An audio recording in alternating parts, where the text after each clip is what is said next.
जहां तक मेरे कंजूस होने का संबंध है, मैं इस लफ्ज से बुरा नहीं मानता, लेकिन मैं आपसे पूछता हूं, एक माँ जिसके कई बच्चे हों और आप जाकर उस माँ से उसका एक बच्चा मांगे, वो माँ अपना बच्चा आपको देगी? कभी नहीं देगी। इसी तरह मैं भी अपनी मेहनत से कमाए हुए अपने एक एक पैसे को अपनी औलाद समझता हूँ। अगर वो माँ अपना बच्चा नहीं देगी तो मैं भी अपना बच्चा आपको मुफ्त में नहीं दूंगा। अगर वो माँ कंजूस है तो मैं भी कंजूस हूँ और मुझे अपने कंजूस होने पर फख्र है। ऐसी शर्मिंदगी नहीं। इंसाफ मांगने के लिए कोई एमएलए सिल्क का धोती कुर्ता पहनकर यहाँ से यहाँ तक शॉल लटका कर आएगा तो क्या आप उसके सामने नाचने लग जाएंगे? आपको पगार क्या एमएलए देता है? हम जो इनकम टैक्स भरते हैं ना, उससे आपको पगार मिलती है। और मिस्टर धर्म, क्या मैं पूछ सकता हूँ मुझे यहाँ क्यों लाया गया? और मेरे कमीज, ये मेरा खून पसीने की गाड़ी कमाई से लाई हुई कमीज, ये फट कैसी गई, इस पर गौर किया आपने? और मेरा खून जो 55 साल तक मैंने कतरा कतरा करके अपने शरीर में इकट्ठा किया, ये एक दिन में बह कैसे गया? इसकी जांच करवाई आपने? नहीं करवाई ना? बेटा, जिंदगी के तजुर्बे को हमेशा याद रखना कि जो लोग लालच की कश्ती में सफर करते हैं, अपनों के लिए गैब हो जाते हैं, एक दिन वो लोग खुद पैरों के हाथ से डूब जाया करते हैं।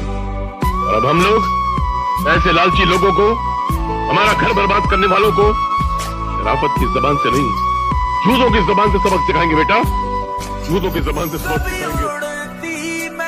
हाँ जी, इसीलिए निकाला है स्कूल से। इस देश में पढ़ाई लिखाई करने वालों को मिलता क्या है? सारी जिंदगी माँ बाप की दौलत और मेहनत को बर्बाद करके लड़के डिग्री हासिल करते हैं। उसके बाद नौकरी के लिए ठोकरें खाते फिरते हैं। आधी जिंदगी पढ़ाई में गुजर जाती है, आधी जिंदगी ठोकरें खाने में गुजर जाती है। तो क्या फायदा ऐसा पढ़ाई हासिल करके? उल्टा पढ़ाई लिखाई हासिल करने के बाद मेहनत मजदूरी करते हुए शर्म आती है, क्योंकि दिमाग की दीवार पर डिग्री की छाप लग जाती है। क्या फायदा इसका? तो मोहब्बत से मिटा जरूर है, मगर मोहब्बत के फलसफे को नहीं समझा तू। बहुत ऊंचा फलसफा है और मैं यहाँ तेरी शरारतों को रफू करने आया था। तेरी बदतमीजों को रफू नहीं कर सकता मैं जा रहा हूँ। अरे क्या? मुझे किसी की जरूरत नहीं है। अरे जब मैंने अपने दिल में रहने वालों के जाने का अफसोस नहीं किया तो घर से जाने वालों की परवाह क्या करूंगा? क्या माँ, गाली तो गरम गरम दे रही हो, चावल बासी दे रही हो। ऐसा चावल चूहे नहीं खाते, तुम मेरे खिला रही हो। अरे चाचा, तू कहीं का महाराजा नहीं, भिखारी है भिखारी। तो क्या हुआ? इस संसार को चलाने के लिए राजा और भिखारी दोनों जरूरी हैं। राजा टैक्स लेता है तो भिखारी भीख लेता है। राजा महल में राज करता है तो भिखारी तुम्हारे दरवाजे पे आके फरियाद करता है। राजा इंसाफ करता है तो भिखारी बासी खाना साफ करता है। तुम्हारे दरवाजे पे आके अगर मैं भीख मांगता हूँ ना तो तुम मेरे पे एहसान नहीं करती हो, मैं एहसान करता हूँ।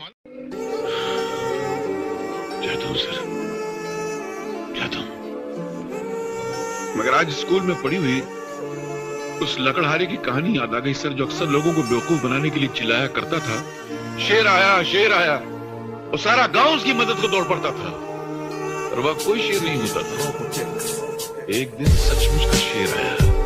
उसने तो बहुत चिल्लाया कि शेर आया शेर आया, मगर उसकी मदद को तब कोई नहीं आया।